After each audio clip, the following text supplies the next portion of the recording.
کہنا ضروری سمجھتا ہوں کہ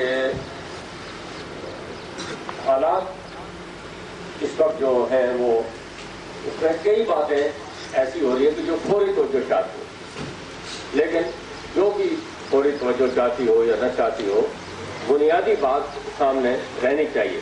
اس وجہ سے میں یہ بات خاص طور پر کہنا چاہتا ہوں کہ اس وقت میرے اس دورے کا بنیادی مقصد جماعت کی شیرازہ بندی کرنا ہے، جماعت کی تنظیم کرنا ہے۔ 5 سال حکومت میں رہنے کے بعد ویسے بھی جمہوریت میں اور سیاسی جماعتوں میں نشیب و فراز شروع ہو جاتے ہیں، دھراریں پڑنا شروع ہو جاتی ہے۔ کوئی بھی دنیا کی جماعت ہو، ہماری جماعت ہو یا کانگریس ہو یا مسلم لیگ ہو یا کوئی اور جماعت ہو، ایسا لامحالہ ہو جاتا ہے۔ اور پھر ایک ایسی حکومت اس دور میں بن گئی ہے، بنا دی گئی، بنی بھی نہیں ہے بلکہ بنا دی گئی۔ وہ مرکزی حکومت نے پورے شد و بد کے ساتھ زور دے کے بنائی ہے۔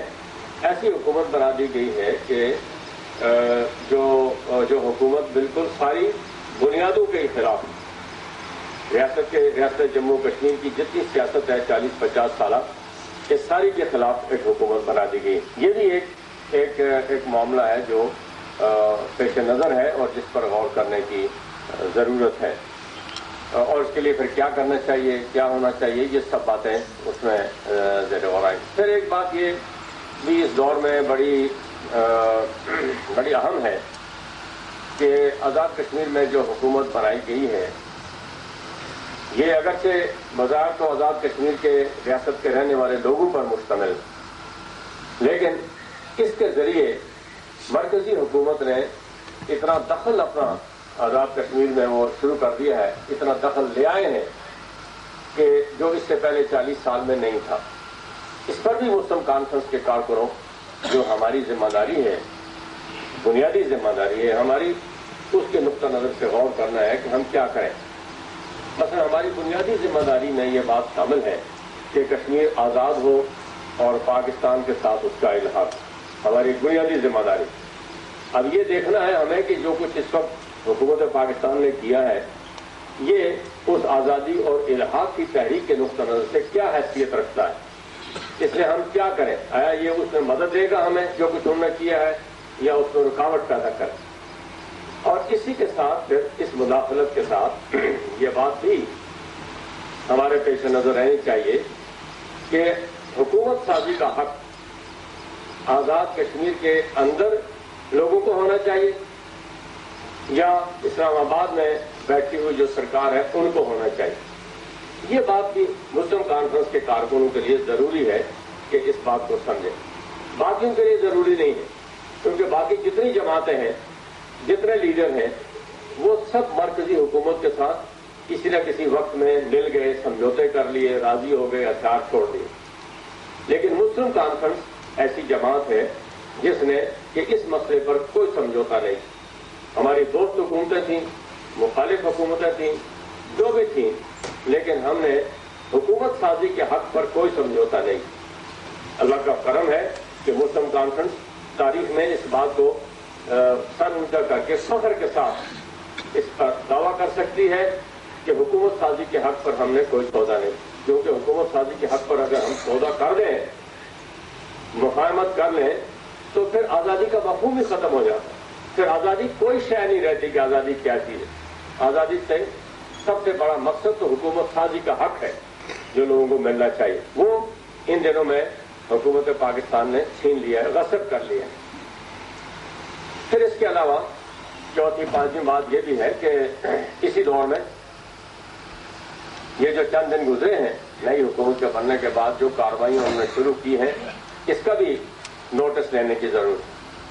پھر اس کے علاوہ ایک بات اور بڑی ضروری ہے، اور وہ یہ ہے کہ 5 سال حکومت کرنے کے بعد ہمیں یہ پسپائی کیوں اٹھانی پڑی؟ ایک بڑا اہم سوال ہے جس کا تاریخ میں جواب ملنا چاہیے۔ ہم نے 5 سال حکومت کی ہے اور اس کے بعد مسلم کانفرنس کو یہ پسپائی، لوگ اس کو شکست کہتے ہیں، لیکن میں اس کو شکست بالکل نہیں کہتا، کیونکہ شکست کا مطلب ہوتا ہے سب مورچوں پر شکست ہو جائے تو اس کو شکست کہتے ہیں۔ ہمیں تو صرف ایک مورچے پر پسپائی ہوئی، اس کو شکست نہیں کہا جا سکتا، اور وہ مورچہ حکومت سازی کا مورچہ تھا. ہمارا مقصود حکومت سازی نہیں ہے. حکومت سازی تو ہمارے مورچوں میں سے ایک مورچہ ہے کہ وہاں مثلا ہمارا ایک مورچہ الحاق پاکستان کا ہے, ایک کشمیر کی آزادی کا ہے, ایک مورچہ اسلام کے بالادستی کا ہے, ایک مورچہ پاکستان کے ساتھ یکجہتی کا ہے. ایسے کئی مورچے ہیں جن پر ہم لڑ رہے ہیں.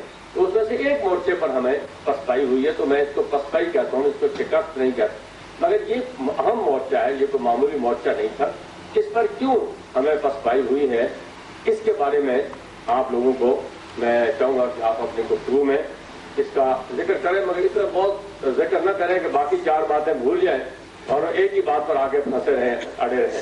یہ ایک حد تک مناسب حد تک. البتہ اس کے لیے میں نے ایک کمیٹی بنائی ہے ایوب خان میں, جو ایوب خان سابق اسپیکر کی قیادت میں, ان سے کہا ہے کہ وہ اس کا جائزہ لیں, کارکنوں کے ساتھ وہ دورہ کریں گے, چلیں گے, پھریں گے, ملیں گے لوگوں سے اور کارکنوں سے پوچھیں گے کہ ان کے خیال میں ایسا کیوں ہوا, کوئی غلطی ہوئی, کوئی مداخلت تھی, کوئی ہم نے صحیح کام نہیں کیا, کیا بات ہوئی ایسی کہ جس کی وجہ سے یہ پسپائی ہمیں اختیار کرنا پڑی. تو اس سے اس کا ضمن گفتگو تو آپ بے شک ذکر کریں, لیکن تفصیل کے ساتھ بعد میں جو ایوب خان جب یہاں آئیں گے تو کرنا پڑے. چھٹی بات یہ ہے, یہ ساتھی یاد نہیں رہی مجھے ترتیب کیا تھی, تو وہ یہ ہے کہ اس انتخابی عمل کے دوران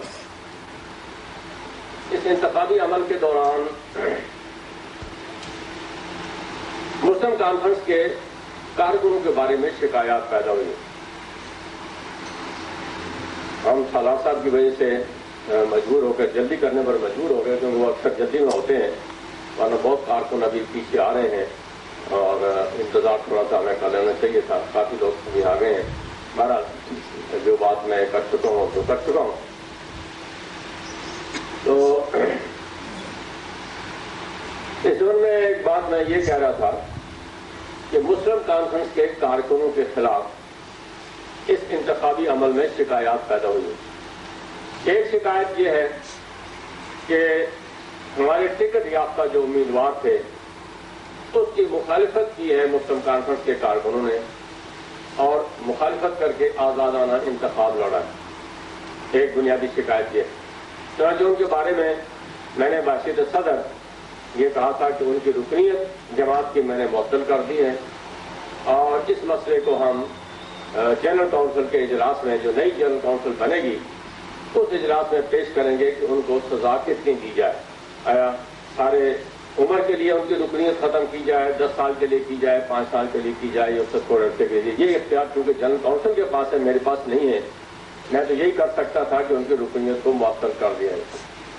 تو یہ بھی جنرل کونسل میں یہ مسئلہ بھی اپنے وقت پر پیش ہوگا.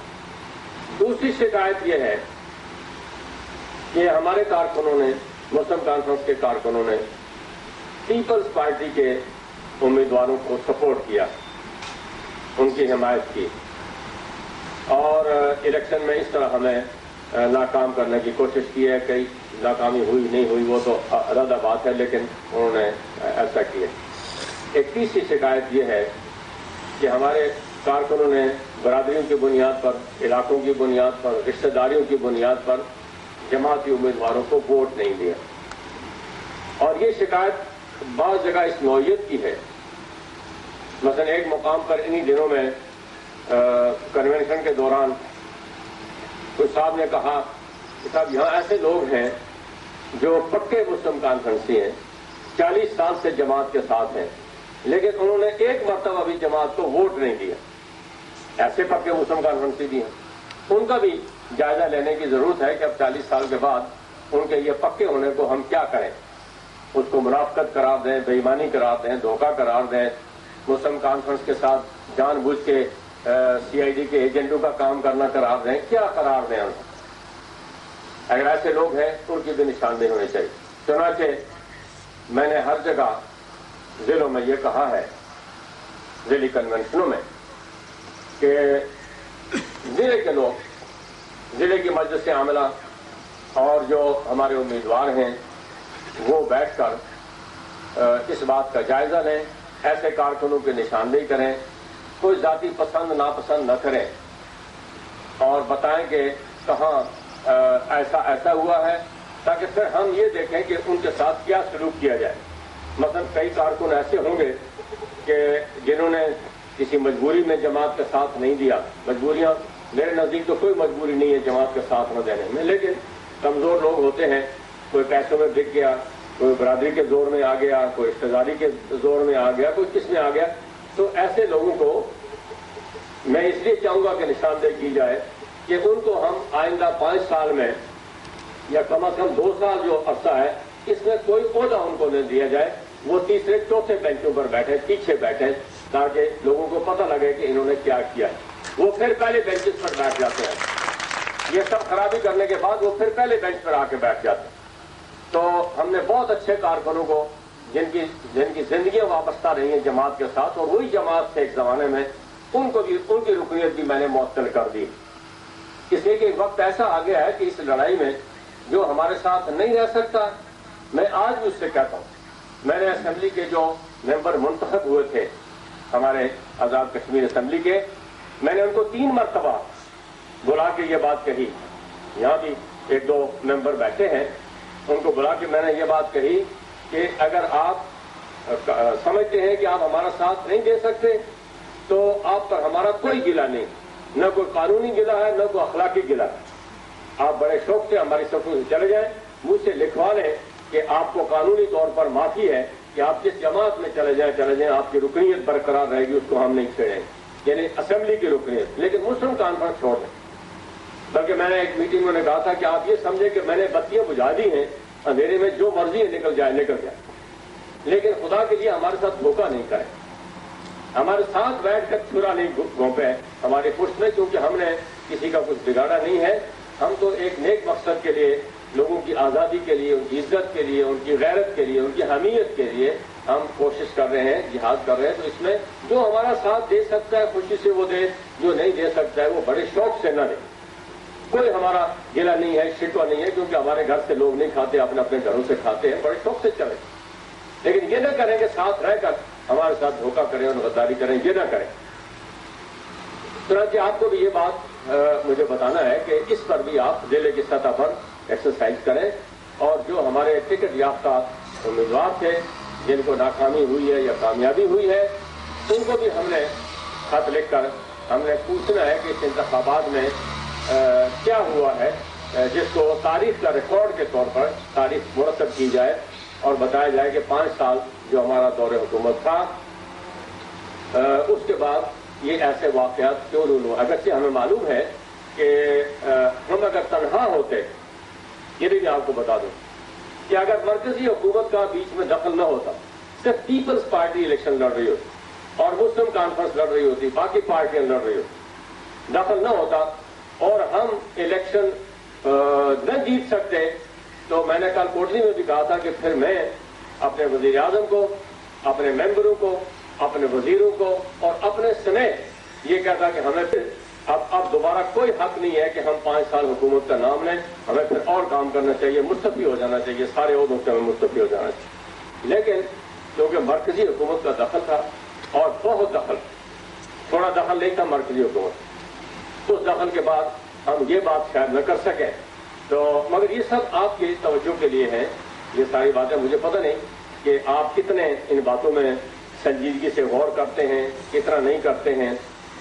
جلسے میں باتیں ہوتی ہیں، تقریر کے لیے لوگ تقریر کر دیتے ہیں، لیکن اکثر میں نے دیکھا ہے کہ سوچ کر بات نہیں کرتے، یا سوچ جو ہوتی ہے اس کو ایک خاص نقطے سے آگے قسم کھا کے رکھتے ہیں کہ اس نقطے سے آگے سوچ کو نہیں جانے دینا، حالانکہ سوچ کے دائرے بہت وسیع ہونے چاہیے اور کوشش کرنی چاہیے کہ سوچ میں بہت باتیں داخل کی جائیں۔ تو اس لیے میں آپ سے گزارش کروں گا کہ پہلے سے سوچی ہوئی تقریر نہ مجھے سنائیں، وقت نہ ضائع کریں اپنا بھی اور میرا بھی۔ جو باتیں میں نے کہی ہیں ان پر بیٹھ کے، یہاں بیٹھ کے غور کریں، اور ان پر غور کر کے پھر آپ اپنی رائے کا ایک ایک کر کے اظہار کریں گے، تو انشاءاللہ پھر یہ تقریب اختتام کو پہنچے گی۔ تنظیم سے شروع کر کے اس مقام تک یہ 5-6 باتیں ہیں جو میں نے کہی ہیں، ان پر آپ غور کریں، اور خاص طور پر تنظیم پر توجہ دیں کہ ہم اس ضلع میں مثلا جو کچھ ہوا ہے وہ مسلم کانفرنس کو ایک طرح سے اثر نو بنیاد کی دوبارہ کھڑے کرنے کی ضرورت پیدا ہو گئی ہے. اس نقطہ نظر سے غور کر کے آپ گفتگو کریں اور گفتگو کا آغاز کیپٹن سرفراز سے میں کہتا ہوں کہ وہ اس گفتگو کا یہاں سے آغاز کریں. اس میٹنگ کی ایک غرض و غایت یہ بھی تھی جو میں شروع میں نہیں کہہ سکا تھا کہ کارکن حضرات ان 5 سالوں میں دل کھول کر بات نہیں کر سکے اور ایک گھٹن دیر سے محسوس ہو رہی تھی. ہماری جو گزشتہ حکومت تھی 70-75 میں اس میں کارکنوں کو بات کرنے کا موقع ملتا رہتا تھا. مگر کیپٹن سرفراز صاحب نے تو میرے خلاف ایک ایکشن کمیٹی بھی ان دنوں بنائی ہوئی, تو وہ لڑائی جھگڑے گھر میں ہوتے رہتے تھے. اور میں نے اسکندر صاحب کو باقی دوستوں کو وقتاً فوقتاً کہا جن کو اس پر تھوڑا سا اعتراض ہوتا تھا کہ کارکن ایسا کیوں کرتے ہیں, تو میں ان سے کہتا رہتا تھا کہ اس بات پر ہمیں خدا کا شکر کرنا چاہیے کہ کارکن جو لڑتے جھگڑتے ہیں اس کا مطلب یہ ہے کہ ان کا تعلق ہمارے ساتھ ابھی قائم ہے. یہ ایک دعوے کی بنیاد پر, حق کی بنیاد پر لڑتے ہیں. جب کارکن بات کرنا چھوڑ دیں تو سمجھ لینا چاہیے کہ پھر خطرہ پیدا ہو گیا, پھر وہ کارکن ہمارے ساتھ نہیں رہے. تو اس لیے مجھے کبھی اس سے ناراضگی نہیں ہوئی. یہ ٹھیک ہے کہ میں نہیں چاہتا تھا کہ اسکندر صاحب کی عدم موجودگی میں اس طرح طرح باتیں ہوں, لیکن اسکندر صاحب کسی جماعت کا حصہ ہے تو غیر نہیں ہے. تو میرے خلاف ہوں, ان کے خلاف ہوں, کسی اور دوست کے خلاف ہوں, کوئی اور کسی کے خلاف کرنا چاہے تو یہ مجلس ہماری ایسی ہے کہ یہاں اس بات کی اجازت ہونی چاہیے کھلے دل سے. اس میں کوئی نہ ناراضگی ہے, نہ کوئی تلخی ہے, نہ کوئی پریشانی. اور بالکل نجابت نے ٹھیک بات کی نشاندہی کی کہ سزا اسکندر کو کیوں, مجھے بھی میرا بھی محاسبہ کرنا چاہیے, مجھے بھی پوچھنا چاہیے کہ فلاں بات کیوں ہوئی, کیوں نہیں پوچھنا چاہیے. اور یہ حق اگر آپ استعمال کریں گے تو مسلم کانفرنس زندہ رہے گی. جس دن آپ نے یہ حق استعمال کرنا چھوڑ دیا اس دن مسلم کانفرنس مر جائے گی, ختم ہو جائے گی. وہ پھر پیپلز پارٹی بن جائے گی یا تحریک عمل بن جائے گی یا کوئی اور جماعت بن جائے گی جس میں بات کرنے کا حق نہیں ہوتا. اور پھر وہ ملازموں کی طرح پیچھے چلتے ہیں, کشکول لے کر پیچھے چلتے ہیں, گداگروں کی جماعت بن جائے گی. مجھے یاد ہے کہ ہماری ورکنگ کمیٹی نے ذوالفقار علی بھٹو کی جو تجویز تھی اس کو رد کر دیا. تو اس کے بعد میں ملا بھٹو کو مری میں, تو مجھے بھٹو کہنے لگا کہ یہ ورکنگ کمیٹی نے کیا کیا, آپ کی ورکنگ کمیٹی نے. میں کہا یہ ورکنگ کمیٹی ہے, میرے ماتحت نہیں ہے. نہیں تم چاہتے تو ایسا ہو سکتا تھا. میں نے کہا یہ بالکل نہیں ہو سکتا. اسی لیے تو ہماری جماعت زندہ ہے کہ اس کے لوگ آزادی سے اپنے رائے کا اظہار کرتے ہیں, ان پر جبر نہیں کوئی کر سکتا. مجھے کہا کہ ہاں دنیا میں صرف 2 ہی ورکنگ کمیٹیاں ہیں, ایک ولی خان کی اور ایک تمہاری, اور وہ ورکنگ کمیٹی نہیں. تو میں نے کہا ان کا تو مجھے پتا نہیں, لیکن ہماری ورکنگ کمیٹی نے یہ حق ہمیشہ رئیس العراق چودھری غلام عباس مرحوم کے زمانے سے لے کر محفوظ رکھا ہے. اور میں اس کے لیے آپ کا شکریہ ادا کرتا ہوں, آپ کو مبارکباد دیتا ہوں. یہ کردار اگر آپ قائم رکھیں گے کہ کھل کر بلا لحاظ اپنے خلاف بھی تنقید, بعض لوگ اپنے خلاف نہیں سن سکتے, تنقید بہت کرتے ہیں, لیکن ان کے خلاف بات کرو وہ ناراض ہو جاتے ہیں. لیکن یہ حق سب کارکنوں کو ہونا چاہیے کہ اگر تنقید کرنی ہے, احتساب کرنا ہے, محاسبہ کرنا ہے تو صدر سے لے کر اوپر سے لے کر سب کا کیا جائے. اس لیے کہ سیاسی عمل تب بھی جاری رہ سکتا ہے, تسلسل اس میں قائم رہ سکتا ہے. ورنہ اس میں ڈکٹیٹرشپ آ جائے گی, اس میں شخصیت پرستی آ جائے گی, اس میں پھر ذاتی فیصلے آ جائیں گے, قومی فیصلے نہیں ہو سکے. اس لیے ایک تو میں اس پر کوئی رنجیدہ ہونے کی ضرورت نہیں ہے کسی شخص کو بھی. اور یہ باتیں ورکنگ کمیٹی میں دوست بیٹھ کر سب لوگ جب وہاں ہوں گے تو سب کے سامنے بھی جو باتیں کی جانی چاہیے وہ کی جا سکیں گی. تو میں اس پر آپ کو یہ کہنا چاہتا تھا کہ دلوں میں کوئی قدور لے کر نہیں جانا چاہیے. بہت اچھا ہوا کہ یہ غبار نکل بھی گیا بہت حد تک. یہ دلوں کے جو غبار ہے وہ نکلنا چاہیے, اور دوستوں میں نکلنا چاہیے, بھائیوں میں بیٹھ کے نکلنا چاہیے, ہمدردوں میں بیٹھ کے نکلنا چاہیے, بجائے اس کے کہ یہ باتیں غیروں میں جا کر کی جاتی ہیں, اپنے گھر میں کی گئی ہیں. تو یہ صحت مندی کی علامت ہے, میں اس کو کم از کم برا نہیں سمجھ. ایک بات تو یہ آپ سے مجھے کہنا. دوسری بات یہ ہے کہ ہماری سب سے زیادہ توجہ ایک ساری مجلسوں میں جو 4-5 دنوں میں نے منعقد کی ہیں, سب سے زیادہ توجہ ہماری اسی بات پر ہو گئی کہ پسپائی کیوں ہوئی، پھر اس کا کون ذمہ دار ہے کون نہیں ہے.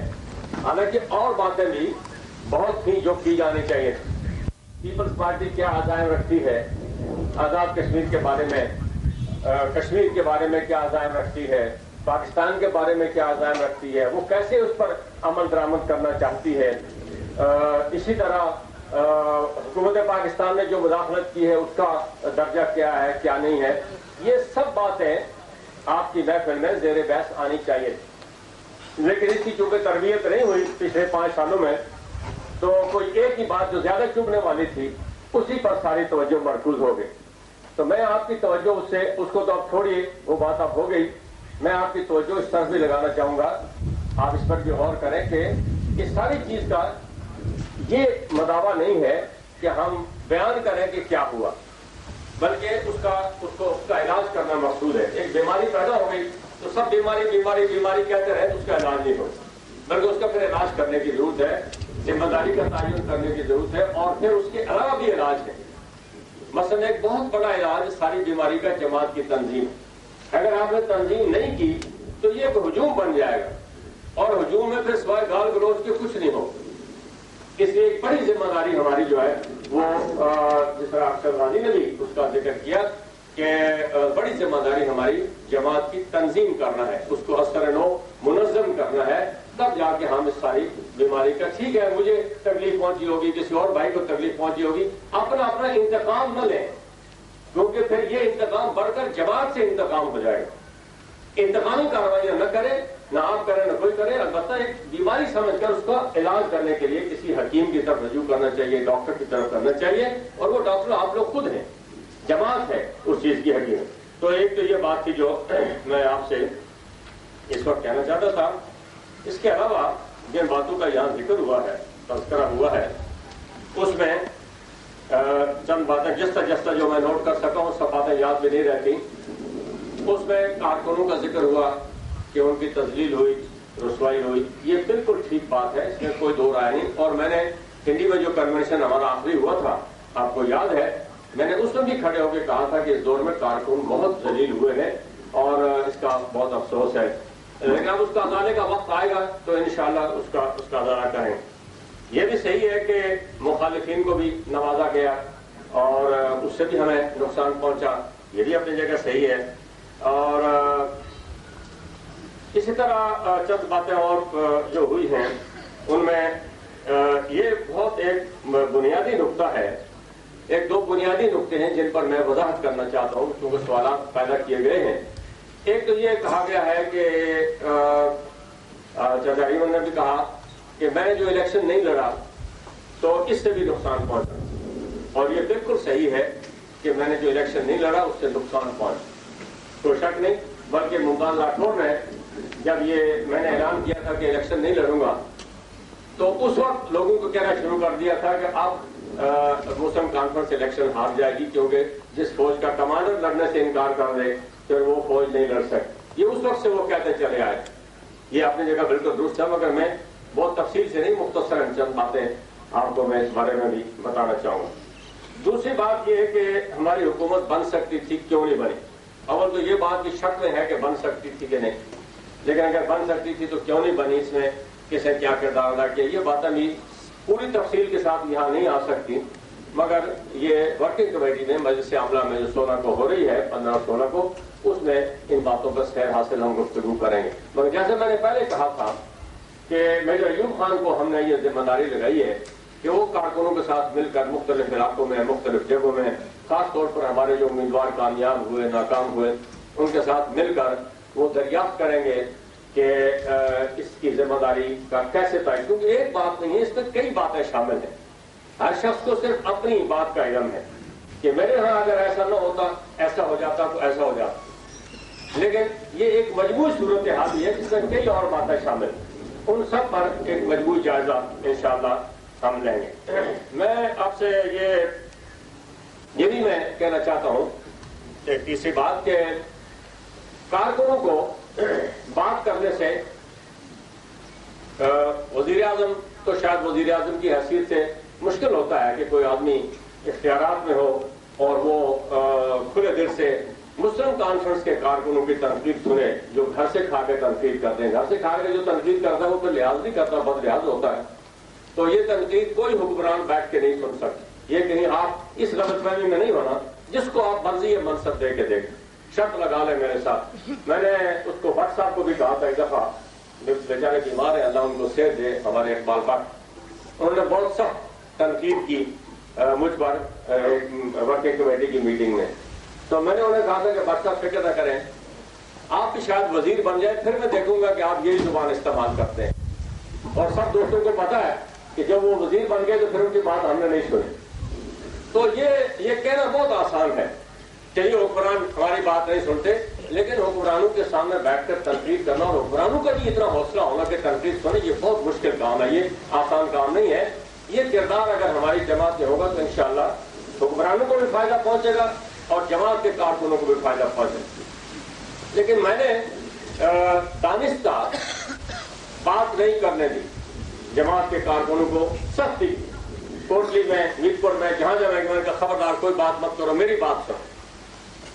اب میرے سامنے جو بات تھی وہ بنیادی بات ہے جو میں آپ کو بتانا چاہتا ہوں. آپ کہہ سکتے ہیں تم نے غلط کیا, اگر تم ہمیں بات کرنے دیتے اس وقت, ہماری بات سنتے, تو ظاہر ہے کہ یہ خرابی اتنی ساری نہ ہوتی. یہ بات بھی کہی جاتی ہے اور کہا مجھ سے لوگ. لیکن دو باتیں آپ کو بتانا چاہتا ہوں آپ کے سیاسی معلومات کے لیے, مطالعے کے لیے, جو سیاسی کارکن ہیں آپ. ایک تو یہ کہ ہم اکیلے نہیں ہیں اس سیاسی میدان میں, سیاسی جنگ میں ہم اکیلے نہیں.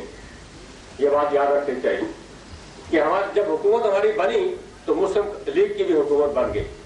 اور آپ یقین کریں کہ جتنا پریشان ہمیں مسلم لیگ کی حکومت نے کیا, جراجو کی حکومت نے کیا, 40 سال میں میرے علم میں نہیں ہے کسی نے ہمیں اتنا پریشان کیا.